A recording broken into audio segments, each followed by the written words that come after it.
Hello, everybody. Welcome back to my channel. It's been a very long time since I've shown my face. We have a special guest for this episode of Indie Author Behind the Scenes. I'd like to welcome Lilian. Lilian, thank you for coming back. You came on and did a panel with Sophie, Beware of the Reader, and Nerdy Book Box about, some level of promotion tours and things. But to have someone with your expertise and your skill talk about paid promotions and paid reviews is just so needed right now. So thank you for joining us. Would you like to tell us a little bit about yourself? Thanks for having me again, Catherine. It's great to be back.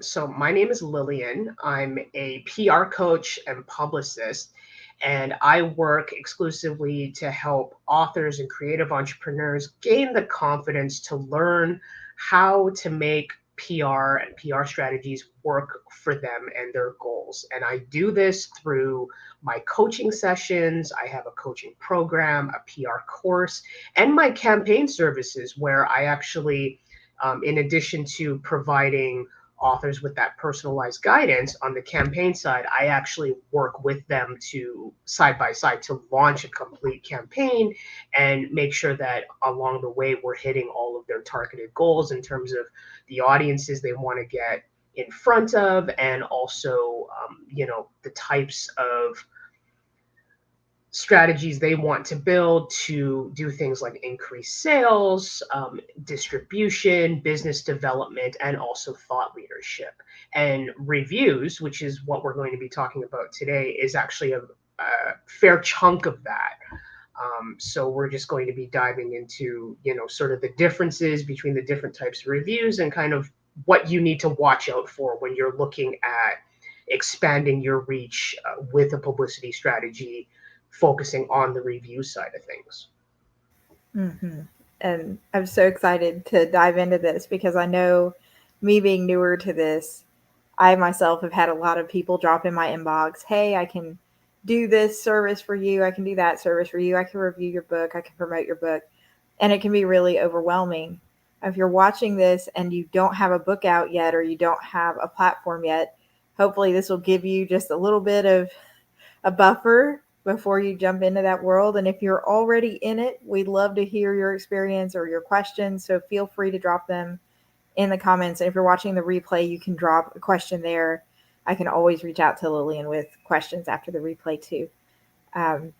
But Lilian and I were talking a little bit before we went live about how there's sort of a few different levels when it comes to promotion and strategies and reviews. There's sort of this editorial level where you're talking about like big name papers and stuff like that, and outlets carrying what we call editorial reviews for your books. And then there are what ends up in your inbox most of the time, individual people offering to review your book or offering to boost your book on their platform or something like that. And then there's that platform in the middle where that legit PR service can be that connects you with news outlets or papers or other things. So Lilian, if an author's watching this and we had to say, generally speaking, if someone is dropping into your inbox, the most common one that you're going to get if they're genuinely trying to review your book is, hey, you pay me and I'll do a review for you on Amazon, Goodreads, BookBub, whatever it is. What would be your advice for someone in that situation? On a professional level, I am typically very suspect about people who contact you directly saying, hey, pay me to do this. Even if you look at their profile and they have a fairly large following, they've built kind of a foundation of reviewing books, and you've seen them review several books in your genre. And one of the big reasons for this is you have to be strategic about where and when you're getting your reviews from. And number one, you don't want to pay absolutely everybody to do reviews for you, because that's a very, very easy way to go broke. And most indie authors, you need to be strategic about where your budget is going to go in relation to promotion. Second thing is even if they have a foundation of building reviews and everything else. A lot of these other sites, you know, if they want to promote it on their own site and their own social media, that's their business. Where you can run into trouble is if places like Amazon and Goodreads, BookBub, all of these other places that you can have your book listed, you know, for sale and also have reviews, you can run into trouble if they realize that you have paid for reviews, right? We're talking things like getting your books delisted. We're talking things like you may not be able to get your books back on there, which can really, really hurt your impact in terms of reaching the right readers in your audience. And on top of that, it's also about looking at, okay, even if these people who want to get paid for reviews have thousands in their audience, how many of those people are actually going to see their review of my book? Because if all of their content is sponsored, and that's the other part of it, you, on the reviewer side, you need to see whether or not they are being transparent about where the sponsored content is coming from and that they're being paid to do this. If they're not willing to be transparent, or even if you look at their content and say 80% of that content is sponsored, meaning they're getting paid to share most of it, your review is going to get lost in the shuffle. So in that way, not only are you going to get in trouble with Amazon and Goodreads and everybody else, paying for that is not even going to get you the promotion and the reach that you want to get. Because if 80% of their content is sponsored, yours is going to get lost in the shuffle. Their audience is just going to look at it and go, oh, it's another sponsored review. I'm just going to pass it on by. Yeah, absolutely. And one of the things my first mentor told me when I got into this business was that someone with an established platform should have monetized their account, which basically means that they're getting monetized for ads and things that are being shown on their site, shown on their Instagram. So they shouldn't have to charge the author $20 for a review. You know, they should be getting enough back. And that's one of the things that I've started doing is going to these accounts that say they're getting reviews and looking at how many likes are they getting on a review post.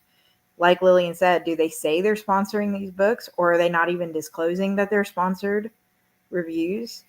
Are you paying for basically a permanent landing page on their site, or are you paying for an actual review?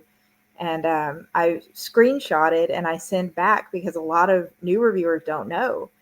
They're good-hearted people. But if you go into Amazon terms of service, they're very clear about how you can't even give a gift card in exchange for a review of your book. You can give a free copy of your book as long as they disclose it was a free copy or it was a gift, but you can't give them monetary reimbursement, which I didn't know until I went into the terms and screenshotted it. So I've started sending back, hey, you know, this could get my whole account delisted, like Lilian said. And I say this to basically say, in my experience, and I'd love to hear yours, Lilian, don't necessarily assume that everyone who jumps in your inbox is scamming you. A lot of people that I chat with genuinely don't know. They love books. They love to read. They want to get paid for doing what they love. And they have no idea that it could end up hurting the authors in the long run. So I try to be polite when I decline people and more helpful. I don't know what your experience has been, though, Lilian. I find that the interesting thing is a lot of the reviewers that have responded to my clients' books and in terms of getting paid reviews and everything, they tend to come from certain geographical regions in that where it's, you know, with the exchange rate and everything, it's probably a little tougher for them to make a living as a reviewer. In some cases, some of these folks that are also offering paid reviews do other things, right? Like they tack on social media promotion to it. They also, you know, might in certain cases do short Q&As with the authors to just try to round it out as more of a package, you know, for indie authors and everything. And I think that for the most part, most of them are coming at it from a genuine desire to help, right? A genuine desire to support the books and the authors that they love and things like that. But it's also the understanding that, we can't afford to pay everybody. And there are, spam comments and certainly spam people in your inbox who say promoted on such and such for this amount of money. And it's like, really, regardless of whether or not you would get in trouble with Amazon or Goodreads or not, being strategic with your budget is really about asking, like, is this actually worth it? Am I actually getting in front of the right people in doing this? Or is this like a blog that reviews several different genres, several different types of books? They've got, couple hundred types of books in all different genres. Is mine going to get lost in the shuffle, right? So a lot of this, in being strategic about it, is really about how to do your research. Yeah. And we got one question that is, I understand if you're an established author, you have ARC teams that can read your book for free because they love your work. But if you're a new author, is a paid review the only way to get your book into readers' hands? I don't believe so, because you can spend the time prior to your book release building that ARC team, right? Just amongst your own audience, your social media audience, your email subscribers, people that have been supporting you along the way in regards to getting excited about your book coming out, sharing the snippets that you put out, sharing the cover or whatever. And you can find a lot of these other people in Facebook groups as well for your particular genre and for authors and everything. It's not, paying for reviews is not the only way to get out there, because I just wanted to cover things like NetGalley and sites like that. That costs a chunk of change to get reviewed on, and you can potentially get in front of hundreds of reviewers. The caveat there, though, is that a lot of these reviewers that are on there just to review books in general. They may not be fans of your genre. They may be, expecting certain things from your genre. I have a client who, there's a lot of folks who review horror books. He's on NetGalley. They expected his book to be Stephen King-like, because that's the only horror they've ever read. Since his book is not, his reviews get impacted, right? So there's things like that where you have to be, those types of sites, you can pay to get in front of hundreds of reviewers, but are they actually your right reader? And to me, it gets you in front of a lot of people that may not ever support your genre. So, you don't have to always pay to get reviews. I think you're better off building kind of your own ARC team and looking for the people that already support your genre in order to get that early buzz there out the door, like just before your book comes out and right afterwards.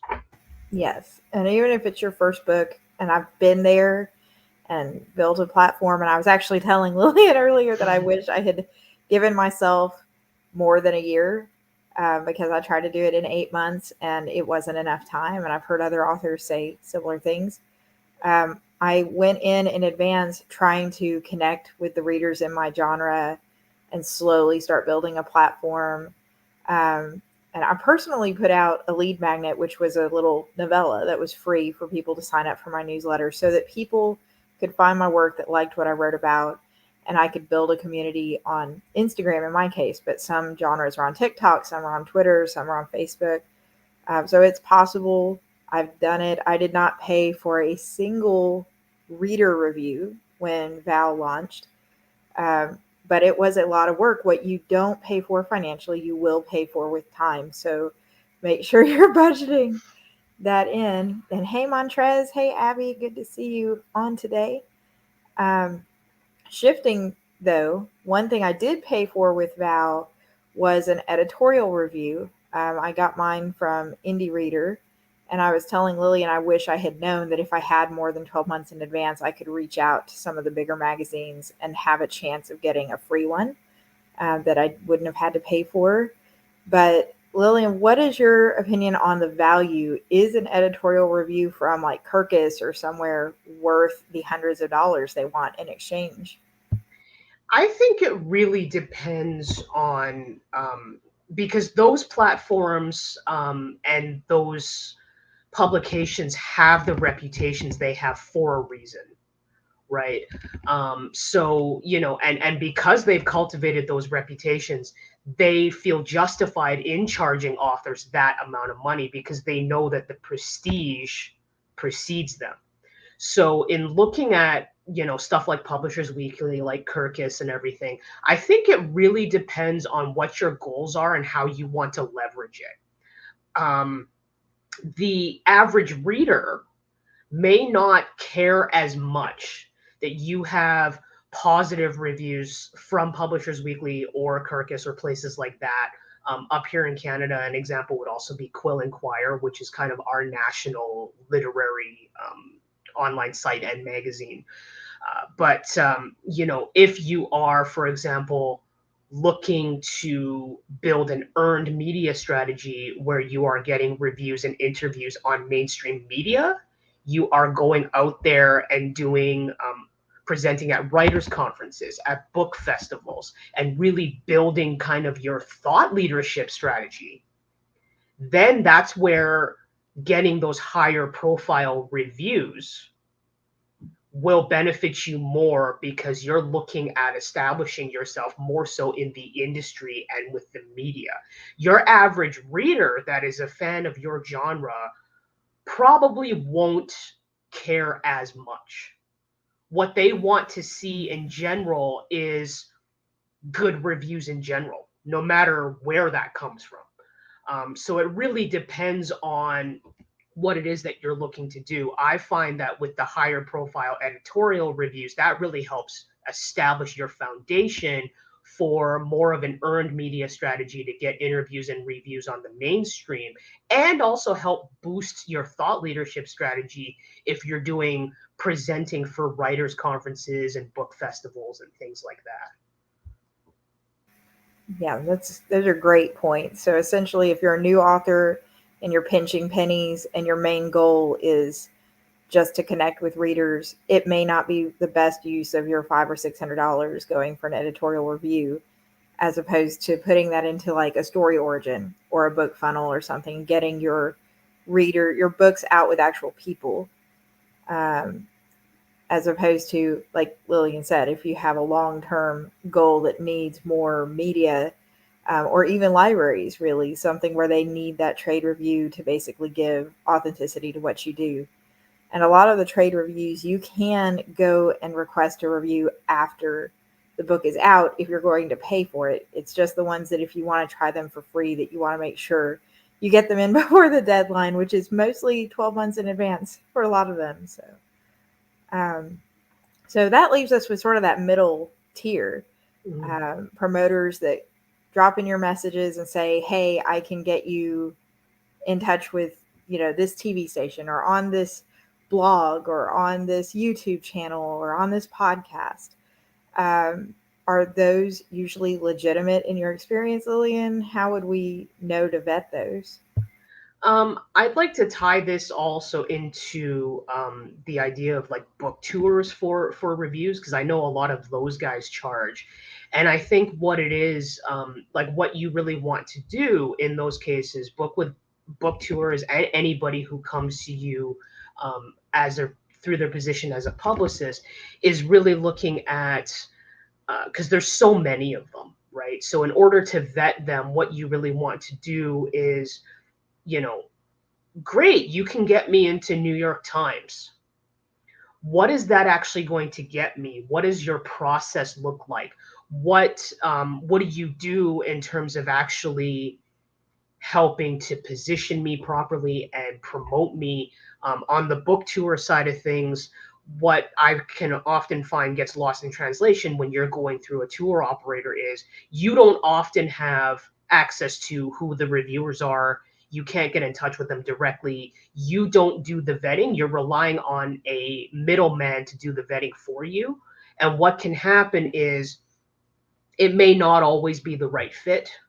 Maybe the reviewers don't always come through with what they told the tour operator they are going to come through with in regards to doing a review for you.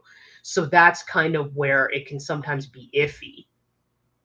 So you need to vet the tour operator by looking at what the foundation is of who, the success rates they've had, who they've worked with, testimonials on their previous tours.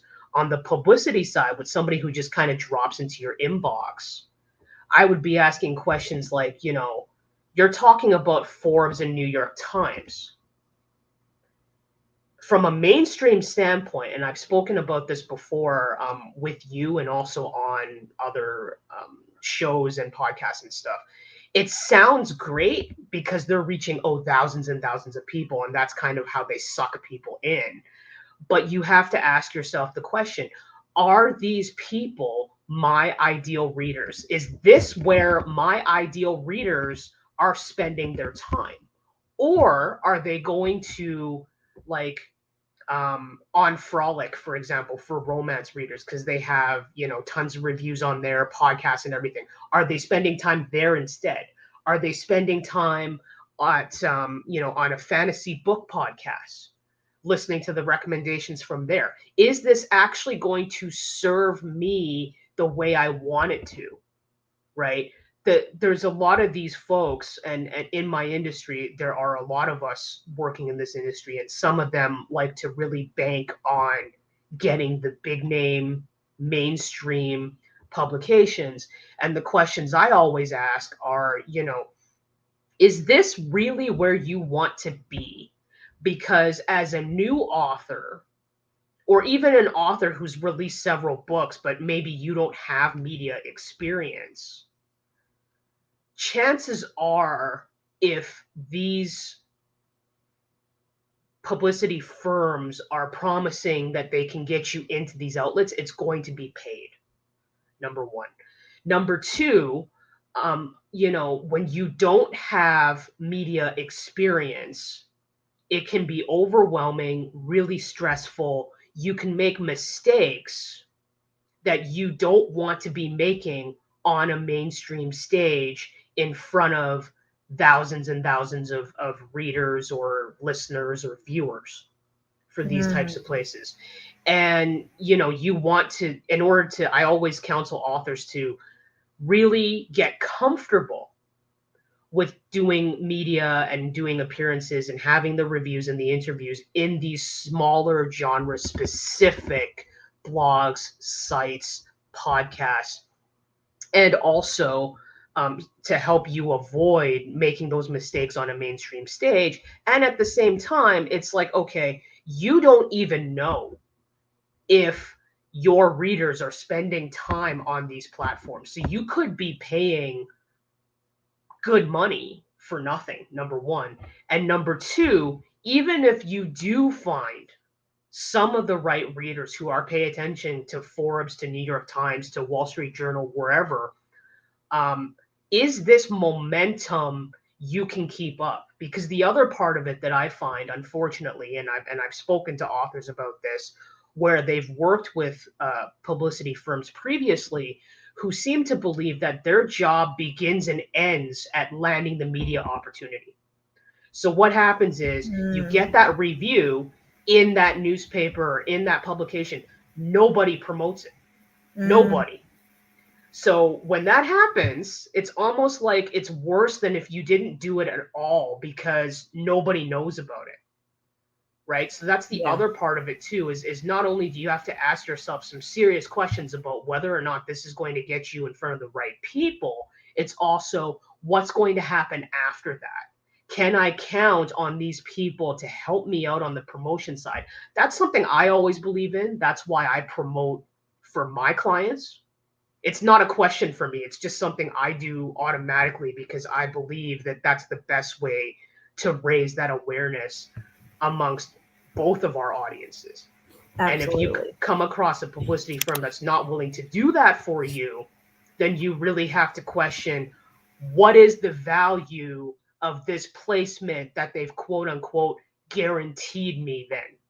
What am I actually getting out of this for the money and time and energy that I'm putting into it? Yeah, absolutely. I've got a list and I'm adding to it as we go through this. So my computer's moving because I'm like taking notes. But I've got a list of questions that I have started vetting people with. Just things like, do you work with my genre? And that has been the biggest. It seems like a stupid question because you would think, oh, well, if they're messaging me, they must have looked at what I've written. That's not always true. And I'll be like, I write dark epic fantasy, like Brandon Sanderson. And there's not a lot of female authors in this genre yet, although I hope there will be more. Do you have experience representing, you know, books like mine in this genre? And most of the time they're like, oh no, I represent fiction. And I was like, fiction's huge. That's too big for me. You don't understand my book or necessarily my readers like someone who is in that genre. And then, like Lilian said, most of the time when I come back and say, do you have any idea what the return on investment is? How much you're getting paid versus any kind of results? Not even if they don't know the money, that's fine. But do you have any idea what the results are that your people are seeing before I work with somebody? And there's definitely some legitimate book tour companies out there who have been vetted, who know this stuff really well. And then again, there's one off people like Lilian is great and well respected in this community. And I so cherish your advice. Um, but be careful, I guess, is what I'm getting at here, that you're not shy. If someone's making you feel pressured because you're asking questions, to me, that would be a big red flag. Absolutely. It's really about also, and this is what I, try to coach authors to do, is to really gain that confidence to learn how to advocate for themselves and their needs, their goals, and put in their input. Because anybody that you work with should honestly be willing to not only listen to your input, but incorporate it and make sure that together you're working towards making whatever that goal is. Now, in my line of work, a lot of the paid side of things is what they guarantee you is the placement. Whereas earned media, a placement is not a guarantee. However, with earned media, once you get that placement, the power of it comes from the relationships that you build with these reviewers. It comes from the, power of where you can promote it. Whereas the guaranteed placement, oftentimes, you have to really be sure that the placement is where you want it to be in terms of that platform. The other part of it is that they don't necessarily tell you where the placement is going to be, right? If it is a publication of some sort, are you paying for the front page or are you paying for the back page? Are they actually going to do anything extra in terms of promotion, or is that yet another charge, right? And it's also really about figuring out, again, is this where my readers are spending their time? Because people can guarantee you placement in a lot of things like Forbes, like New York Times, all of the big mainstream publications. But is that actually going to get you where you need to go, number one? And number two, even after you get that placement, like you see the whole as seen in Forbes, CNN, MSNBC, whatever it is that, can you sustain that momentum to continue to promote it and everything else? Not to mention, and I have to stress this part, when it comes to building a marketing strategy, you do not want to get into a trap where you are paying for most of your coverage. Because the more you do that, the less credibility and authenticity you end up building with your audience. And it can actually backfire on you and end up turning people off because they know you're not building genuine relationships. You're paying for everything. Yeah. Yeah.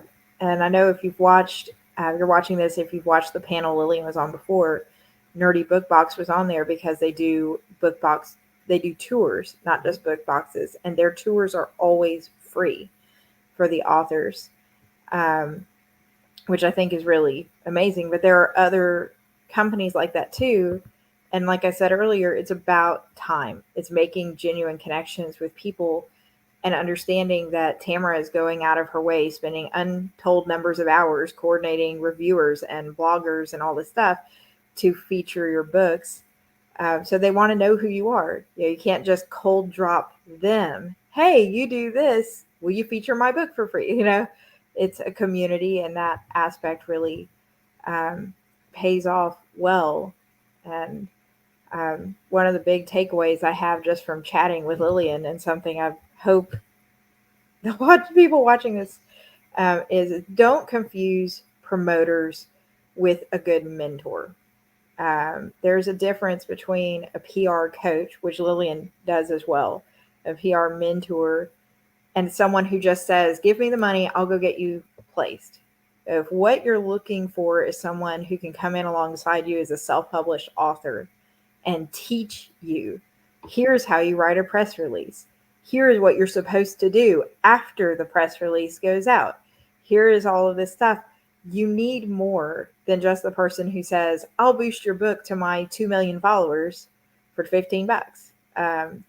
So you have to ask yourself, is your investment better spent in someone who can be teaching you and investing in you?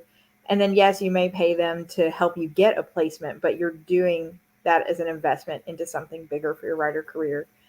Or are you just looking for a blitz? You're just looking for a reveal or a review tour or something. So there's just really different things to have to think about based on where you are. But don't look at all promoters as just, oh, these are going to be my coaches too, because they're not all coaches. Some are coaches, some just get placements, some just coordinate tours. You have to look at what everybody does. I think a lot of what drives a lot of these questions around paid promotion and why so many creative entrepreneurs and authors kind of fall into some of these traps is time.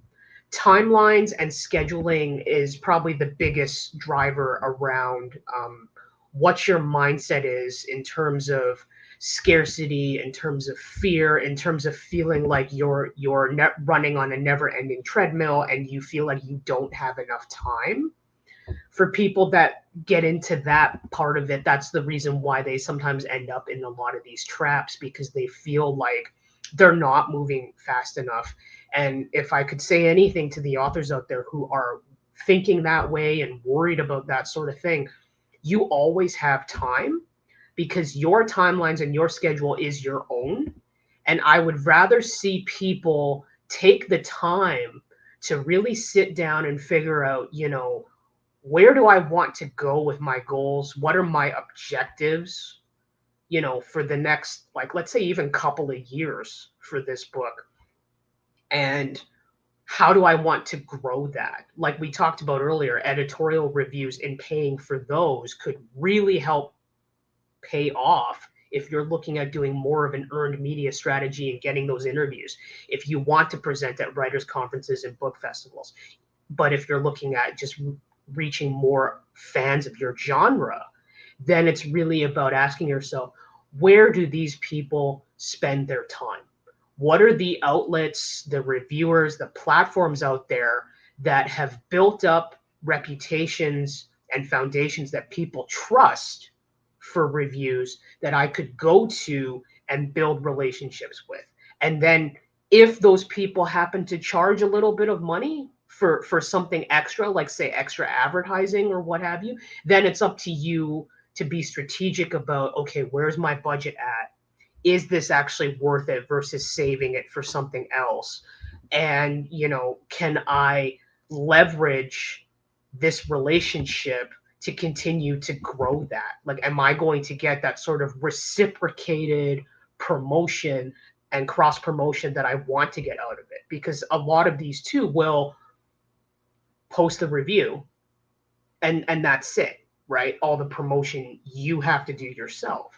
So it's really about learning how to vet people and ask them those serious questions of like, what is your promotion process for this? How do your timelines work? Like, when can I expect it to go live? What are some of the things that we can do to, and you can come up with new ideas too. I find a lot of these, particularly the folks that do reviews, are really flexible in terms of coming up with different collaborative opportunities to help promote particular things, but you have to be willing to put that time and energy into it. Mm-hmm. Yep. Yep. It's time or money. And honestly, I think this industry, you really need a little bit of both in moderation. But it's about where you spend it. You know, you can spend money on a really great cover, you can spend money on good editing, but then if it's not marketed at all, no one's going to see it. But a lot of the marketing that you can pay for convenience could also be done for free if you have the time. So I don't think there's any one specific right way to launch your book. You have to look at what you want out of your book, out of your writing journey. Is this going to replace your career one day, or is this a hobby that you just want to make some money on the side? And um, sort of be honest. If you do end up working with a mentor or a coach or a PR person, be honest about what you want out of it and say, here's what I'm looking for. If you can't do this for me, that's fine, but this is what I'm looking for at this stage of where I am. And know that those titles, like Lilian said, that's so true. Titles and reviews, for those who have been following my journey, know that the Raw Darkness box set hit the USA Today bestseller list, and that title is great.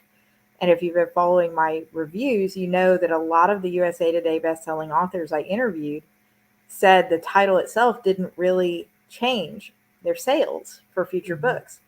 And it comes back to what Lilian said, is how did you position that? What did you use to move forward with that in order to take advantage of the hard work you did? Because if you sell 6,000 copies in the US at 99 cents, that's $1,980 right now anyway, 33 cents a book. So, you know, that's enough to cover your cover, your editing, your formatting, but really and truly it's not a whole lot of profit. So don't think, oh, USA Today best-selling author, you're going to roll in the money. You still have to be very purposeful with where you're spending, what you're spending, and what are you going to do with that accomplishment to move you to the next step. Absolutely. And so much of this comes back down to clarity. Clarity in what it is that you want to do, clarity in how you want to move forward. Because I've worked with clients who are really gung ho about their own education and empowering themselves through that knowledge and the skill set. I have other clients who would rather work with me on a campaign because they're like, I don't have time for the education component right now, but I want to see how you do it. So I get a sense of how things are done so that I can move forward with that myself in the future. So having that clarity not only helps you out as an author, it helps out anybody else that you end up working with on the marketing and PR side of things, because we can only move forward together. I can only move forward together with my clients if I have a good idea of where it is that you want to go and how you want to work together to get there. Because my job is to help elevate your reputation, your brand, your books, but I can't do any of that without your input and without your say so. So if you don't even know how you want to move forward, there's no point in hiring somebody, to work with. Because if you don't have clear goals and you don't have clarity on, why you want a particular review in a particular publication, you're just wasting everyone's time, energy, and money, honestly. That's so true. Yeah, get the why, getting the why. And if it takes you a little while to find your why before you start hiring people, that's okay. Oh Try a few yeah, things and you can always definitely readjust. take that time. Take that time, because there's never any rush. You're much better off being strategic about your time and your energy, and being willing to sit down and brainstorm what those goals are, as opposed to jumping the gun, spending a really big chunk of change to hire somebody and then not getting the results you want because you couldn't provide them or yourself that clarity that you really needed in order to figure out, where am I even going with this? Because you can't build a strategy if you don't know where you're going to go. There's nothing worse than building a strategy that has no goal to work towards. Yeah. So as far as are paid book promoters ever legit, the answer is yes. Sometimes they are legit. You definitely need to vet them um, thoroughly, and before you even vet them, know what exactly you're wanting and why before you approach them. And that goes for every stage. Why do you need a paid reviewer versus assembling an ARC team? Why are you wanting to go to NetGalley as opposed to Story Origin? Why is it that you're wanting your book featured on, whatever big channel it is? Is that where your readers are, like Lilian said so well? And should you instead be spending time building connections? I think there's a balance to all of it, but hopefully if you've been watching, this gives you some things to take away. Just think about, if you have questions for Lilian, again, you can drop them in the chat or the comments, but I've also included all of Lilian's links in the description box if you're watching on YouTube. So feel free to go give her a follow, check out some of her services and website, and drop her a message. She's super kind and friendly, and a big part of the community, and has great tips on Instagram, which is where I mostly hang out, that are really great building blocks for this whole journey and marketing and PR and things to consider. But I cannot thank you enough, Lilian, for joining today and sharing with us. Well, hey, I'm always happy to help. You know that. Always willing to talk about this, because education is power, right? And we're only as good as we can be when we have people to help each other out, and to also get that personalized education, right? And for me, the really big thing in what I do is not just giving them that education, but giving them that education to learn how to tailor that to make it work for them, right? So, you can read the blog post, you can go to a workshop, you can do a bunch of different things, but so many folks have come to me and said, that was awesome, but I'm still stuck because I don't know how to tailor that to what I need. So my goal in life is to always be there, as a resource for folks. If you have questions, if you're stuck on something, send me a message, right? I'm always happy to help. I'm always willing to just chat with anybody about, where are you at? Where do you want to go? And what have you experienced? Where are you stuck on the mindset side? What, like, where are your fears? What are you stressed out about? Why do you think that this is so hard to move forward on? Because I believe that everybody out there, every single indie author out there, deserves to become a bestseller, but we can't do that alone.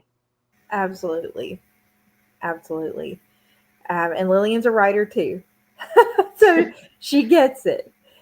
She's been where you are. I know a lot of service people, they've got their niches, which is great, but it's always that much sweeter to know this is someone who has been where I am, who's sitting in my seat to some extent, and isn't just, oh, well, I can do the promotion side. Like, you understand, you know how hard it is to write and to edit and to do all of that stuff. So really, thank you so much again, Lilian. Thank you for everybody who joined. We'll be doing some more indie author behind the scenes videos in the coming months. So feel free to subscribe and give the video a like if you'd like to see more. And don't hesitate to leave a comment with a question about something else too, because I love bringing the guests on. I'm a newer author. I'm still learning, but thankfully I'm starting to meet people who know way more than I do, like Lilian. Thank you so much again, everybody. Take care.